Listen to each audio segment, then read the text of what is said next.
nga mga master, today ay magpapalit na tayo ng mag. Dahil may sponsor tayo ng SP800 dyan sa 5 stroke natin. So, i-out na natin yan. Tapos papakabit na rin natin yung bago nating gulong na Max Speed. So, tara. Ayun na ako. So, yun, nandito na kami sa Pasig. And pinabaklas na yung gulong ni Prince. Siya yung kasoft natin. Kasoft kami ng Max. Di kasi kami makakali. Yan, kakabit sa kanya SP. Tapos yung 5 scope, kakabit naman sa kanya. So, yun yung tropa ko, matagal na nagkakabit sa akin yan si Apo since 2022. Nung nandito pa lang ako sa Pasig, nagre-repaint ako ng mga mags. Kapag may paswapad ako, sa kanya ako nagpapapalit kasi sobrang ingat niyan. Dito yung shop nila sa Tire Max Trading sa may si Raymundo. Yan, malapit na sa may Rotonda. So, ayun. Nakapit na. Mabait ako din yung nagkakabit natin.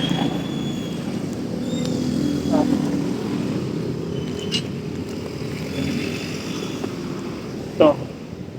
Nakakabit natin yung Racing Boy din na 5 volts E2 Plus series.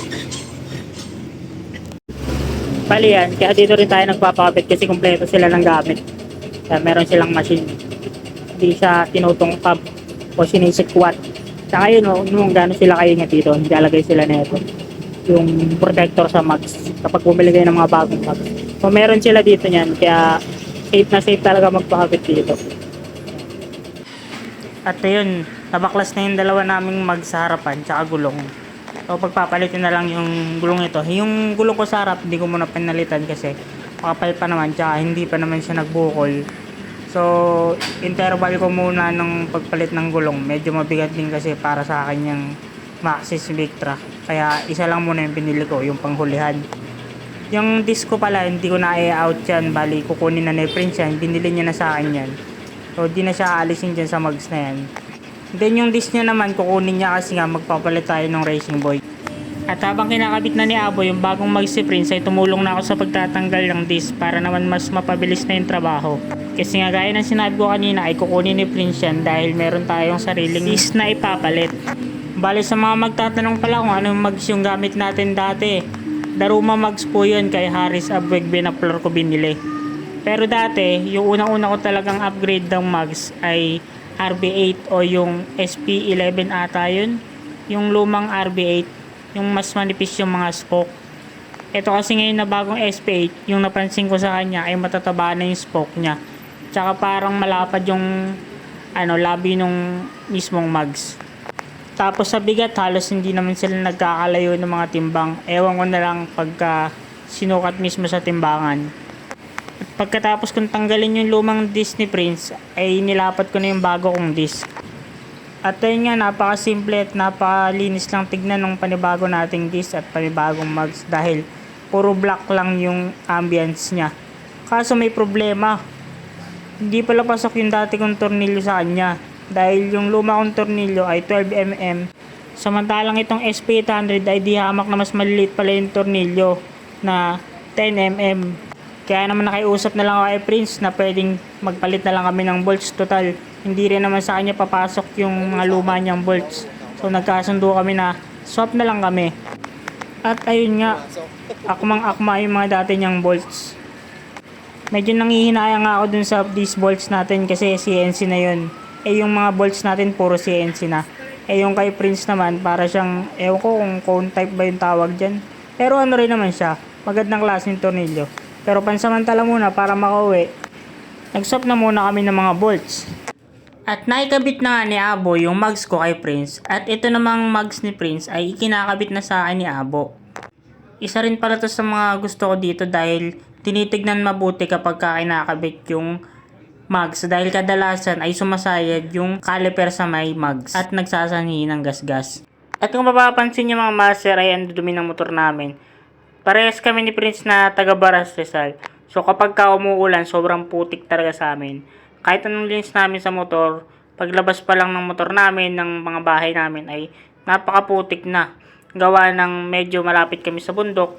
Kapag umuulan, umaagos dun yung putik pababa sa amin.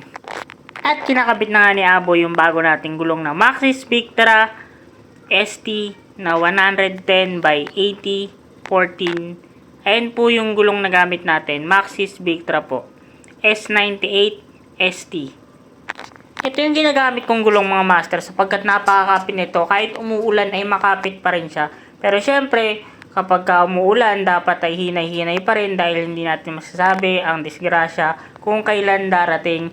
Kaya huwag na huwag magtitiwala sa gulong kapag umuulan.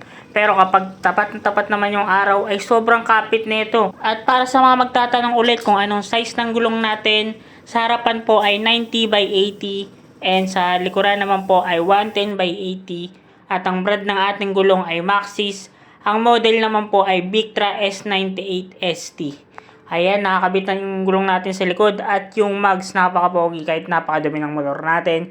Nakikita ko na kapag nalinis ko to na sobrang gandang kakalabasan dahil napakasimple lang ng bago nating itsura sa ating motor. Matagal din naman pong maubos yung Maxxis Victra. Umabot din siya sa akin ng 6 months within 60 km daily use. At sunod naman ikakabit yung mugs si Prince sa likuran. Sinabi niya sa akin na gusto niya magpa-repaint ng mugs. Balak niyang palitan yung naswap niya sa ating mugs. Balak niyang gawing glossy black. So, tingnan natin kung anong kakalabasan pagkatapos ma-repaint ng mugs si Prince. Pero sa ngayon, okay na daw muna yung bronze. Bagay din naman, para sa akin kasi yung bronze na yan, napaka-universal na kulay niyan. Sa kahit anong kulay ng pairings mo, ay bagay na bagay po yan. Pero syempre, itong black, mas universal to.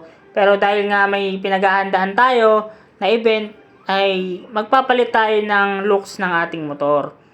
Kahit sa simpleng kulay at sa simpleng mga detalye man lang ay mabago natin para naman po pagpunta natin doon ay hindi nakakasawang tignan yung ating motor. At dito sa mga puntong to ay natapos na kami magpalit ng mugs ni Prince at pauwi na kami sa wakas. Ngunit hindi pa pala ako makakauwi sapagkat papasok pala ako ngayon. At si Prince ay nag-day off para nga makapag-swap ng ating mugs. So ayun, nagpapasalamat tayo sa Tarmac Trading at dito kay Abo dahil napakabisa ng pagkakabit at walang naging aberya yung pagkabit ng ating mga bagong mugs pati ng gulong. At pagkatapos ay nagpaalam na kami sa isa't isa.